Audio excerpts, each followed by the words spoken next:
આજે આપણે બનાવીશું માર્કેટમાં મળે તેવો પીઝા પાસ્તાનો સોસ. પીઝા પાસ્તાનો સોસ બનાવવા માટે આપણે તેલ થોડું ગરમ કરીશું અને એમાં એકદમ બારીક સમારેલા કાંદા નાખીશું. આ ઓપ્શનલ છે, જો તમે કાંદા ન ખાતા હોય તો ન નાખો. કાંદા પાણી કલર ન થાય એટલે આપણે એમાં chilli flakes, mix herb, garlic paste અને સ્વાદ મુજબ મીઠું નાખીને થોડી વખત ગેસ ઉપર ચલાવીશું.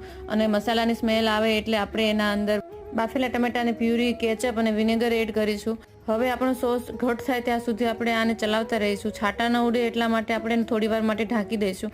અહીંયા આપણો સોસ એકદમ ઘટ થઈને તૈયાર થઈ ગયો છે, તો ગેસ બંધ કરી દઈશું અને આ એકદમ આપણો સોસ વાપરવા માટે તૈયાર છે, જે તમે પીઝા, પાસ્તા કે લઝાનિયામાં યુઝ કરી શકો છો. આ એકદમ માર્કેટમાં મળે એના જેવો સોસ બનીને તૈયાર થાય છે.